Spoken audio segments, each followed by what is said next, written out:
हो जाएगा। लड्डू खाना हलाल है ना, लेकिन खाएंगे तो वज़न बढ़ेगा ना, जब वज़न बढ़ेगा तो कोलेस्ट्रॉल बढ़ेगा, कोलेस्ट्रॉल बढ़ेगा तो ये हो जाएगा, तो लोग लड्डू नहीं खाते। तो हर हलाल काम बाज़ दफ़ा इसलिए नहीं किया जाता भाई मैं अफोर्ड नहीं कर सकता, लेकिन अगर आप इसलिए नहीं कर रहे कि मुझे लोग अय्याश समझेंगे या मुझे बुरा समझेंगे, यार इसको दिल ही नहीं भरता, शादियों पे शादियाँ ही करता चला जा रहा है, ब्रेकें फ़ेल हो गई हैं, जैसे मेरे ऊपर तो ये इल्ज़ामात लगते रहते हैं, ठीक है ना, पता नहीं ये क्या हो गया है, खैरियत तो है। मैंने जब तीसरी शादी की तो मेरे भाई ने मुझे कहा खैरियत, बड़े भाई ने, हालांकि बहुत अच्छे ताल्लुकात हैं मेरे उनसे, मैंने कुरान उन्हीं से पढ़ा है, मैंने जो कुरान पढ़ा अपने बड़े भाई से पढ़ा। तो मैंने जब तीसरी शादी की ना तो उन्होंने कहा यार बस करो यार, क्या हो गया मुझे कह रहे थे, मुझसे उम्र में काफ़ी बड़े हैं, तो क्या हो गया, ऐसे आंखें दिखाई उन्होंने। तो हम बस शर्मिंदा होने लगा था, लेकिन जब ये आयतें मेरे जहन में आई तो मैं शर्मिंदा हुए बगैर साइड से निकल गया। शर्मिंदा ऐसे तरीके से मलामत की जाती है ना, आदमी शर्मिंदा हो जाता है। थोड़ी देर के लिए मुझे भी धचका लगा, मैं अपने आप से मैंने पूछा क्या हो गया भाई, क्या हो गया। चलो एक थी, फिर दूसरी हो गई, लोग दूसरी नहीं कर रहे तो चलो कर ली तीसरी।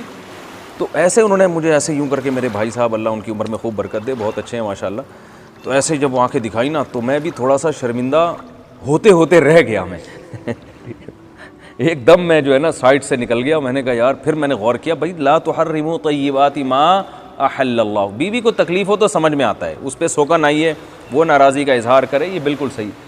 भाइयों को भी तकलीफ़ हो रही है, बहनों को भी हो रही है, पड़ोसियों को भी हो रही है, दोस्तों को भी हो रही है, मस्जिद की कमेटी को भी हो रही है, मस्जिद के नमाजियों को भी हो रही है। तो क्यों भाई, तुम्हें क्यों, तुम क्या हो गया, तुमसे पैसे लेके कर रहे हैं क्या, तो समझ में आता। चलो ससुराल को हो फिर भी समझ में आता है कि भाई वो उनको ख्याल हो कि हमारी बहन पे सोकन आ गई, उनको इस बेस पे तकलीफ़ हो, चलो ठीक है। लेकिन महल्ले वालों को क्यों हो रही है, लोगों को क्यों हो रही है, तो वो इसलिए हो रही है कि अल्लाह के हलाल को हलाल समझने के लिए तैयार नहीं है। तो अल्लाह ने फरमाया ला तुहर्रिमू तय्यिबाति मा अहल्लल्लाहु लकुम, जो पाकीज़ा चीज़ें अल्लाह ने हलाल की हैं उनको हराम मत समझो। तो ये भी इसमें दाखिल है।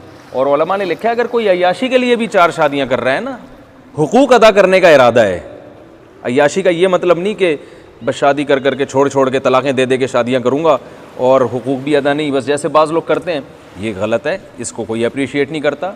एक आदमी का इरादा है वो हुकूक अदा करेगा, ठीक है ना, और उसके साथ अदल व इंसाफ का मामला करेगा, जो एक निभाने वाले जैसे मर्द होते हैं इस तरह से करेगा, तो बेशक अय्याशी के लिए कर रहा है तो भी जायज़ है, क्योंकि कौन सी अय्याशी हराम है कौन सी हलाल है ये अल्लाह ने बता दिया है। ओ भाई, आप खाना तो आपका मसूर की दाल से भी पेट भर जाता है ना, आप पिज़्ज़ा खाते हो तो ये अय्याशी है या नहीं है, बल्कि पिज़्ज़े में तो सेहत को नुकसान होता है, फिर भी उसे कोई अय्याशी नहीं कहता।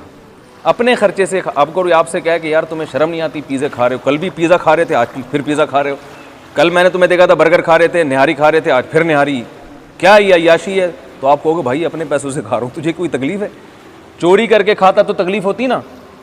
हालांकि बर्गर खाने वाले को, पिज़्ज़ा खाने वाले को इसलिए भी मलामत की जा सकती है कि जो बर्गर ज़्यादा खाता है वो बर्गर की तरह गोल हो जाता है, इसमें तो सेहत का नुकसान है। जबकि शादी करने में अपने खर्चे पे अगर इंसान कर रहा हो, सेहत को फ़ायदा नहीं, नुकसान नहीं, बल्कि क्या है, फ़ायदा है, और आपको भी फ़ायदा और आप जिससे निकाह कर रहे हैं उसको भी फ़ायदा।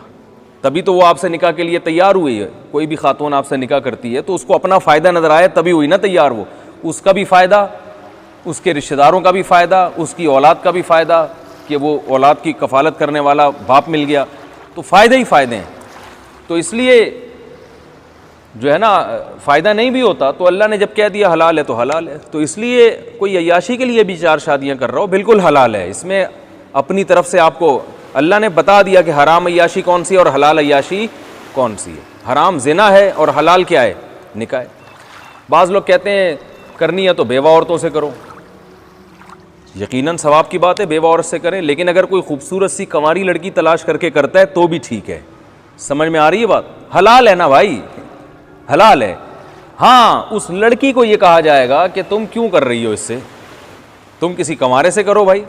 लेकिन अगर वो फिर भी कर रही है तो इसका मतलब वो मैरिड आदमी को कंवारे पर क्या कर रही है, उसके वालिदैन तरजीह दे रहे हैं, तो यकीनन इस मैरिड के कोई सुरखाब के ऐसे पर लगे होंगे कि उनको कंवारे से ये ज़्यादा अच्छा लग रहा है। तो जब उनको अच्छा लग रहा है तो आपको तकलीफ़ बोलो भाई क्यों हो रही है।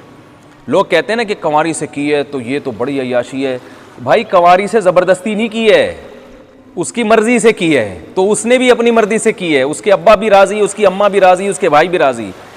तो इसका मतलब है कि उनको इसमें कोई अट्रैक्शन नज़र आ रही थी, अट्रैक्टिव था उनकी नज़र में, तभी उन्होंने कर ली। तो आप पैगाम भेज देते, हो सकता है आपसे कर लेते वो, क्या ख्याल है भाई? लेकिन आपने पैगाम नहीं भेजा, तो जिसने भेजा उन्होंने एक्सेप्ट कर लिया। ना खुद करते हैं, ना किसी मैरिड को बोलो ना भाई करने देते। कोई चौथी शादी किसी कंवारी से करे ना, और लोग एतराज़ करें कि कंवारी से क्यों की, कहना इसलिए कि आपने नहीं की, या तो खुद